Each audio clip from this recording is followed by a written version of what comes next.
Hello বন্ধুরা, সেলিশ food স্টাইলে তোমাদের সবাইকে আরও একবার স্বাগত জানাই। আজকে আমি বানাবো খয়রা মাছের ঝাল। খুব কম উপকরণ দিয়ে আর খুব তাড়াতাড়ি অল্প সময়ের মধ্যেই রান্নাটা করে তোমাদেরকে দেখাবো। চলো বন্ধুরা, দেরি না করে রেসিপিটা দেখে নিই। এখানে আমি খয়রা মাছ নিয়ে নিয়েছি। মাছগুলো কেটে ভালো করে ধুয়ে নিয়েছি। দিয়ে দিচ্ছি হলুদ, দিয়ে দেবো নুন। নুন হলুদ দিয়ে মাছগুলো ভালো করে মেখে নেব।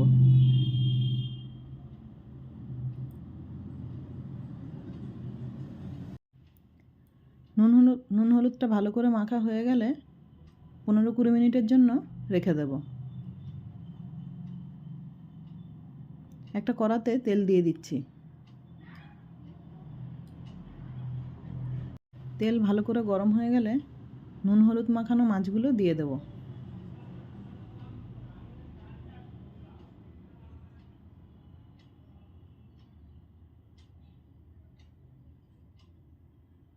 মাছের এক সাইডটা ভাজা হয়ে গেলে মাছগুলো উল্টে দেব।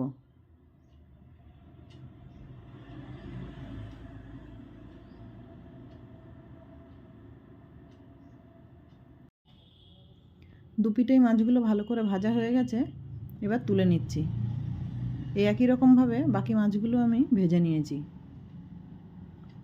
ওই তেলের মধ্যেই দিয়ে দেব পেঁয়াজ কুচি। পেঁয়াজটা লাল করে ভেজে নেব।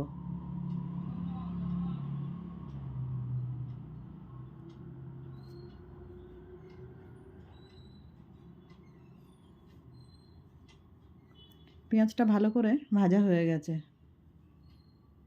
দিয়ে দেব একটা টমেটো বাটা।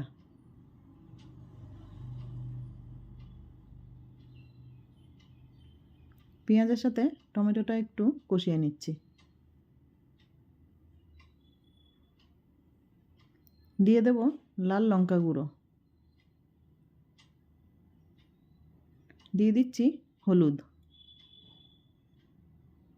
দিয়ে দেব 1 চামচ জিরে গুঁড়ো।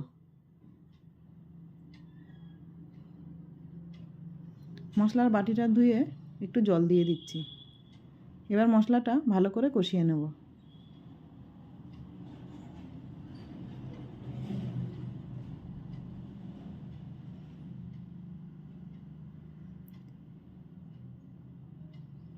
দিয়ে দেব স্বাদমতো নুন।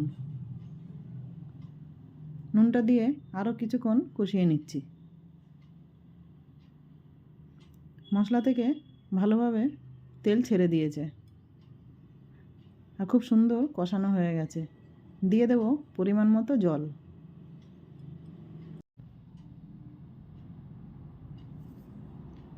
এবার এই ঝোলটা ফুটে উঠলে ভেজে রাখা মাছগুলো দিয়ে দেব।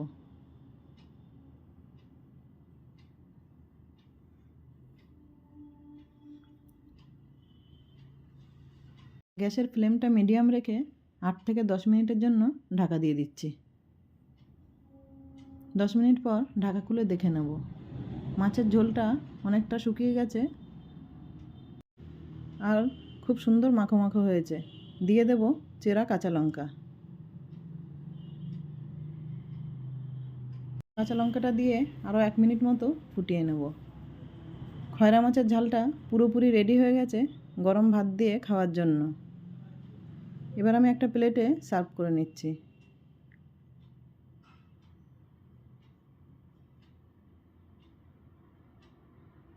দেখো বন্ধুরা, কত লোভনীয় দেখতে হয়েছে আর খেতেও খুব টেস্ট হয়।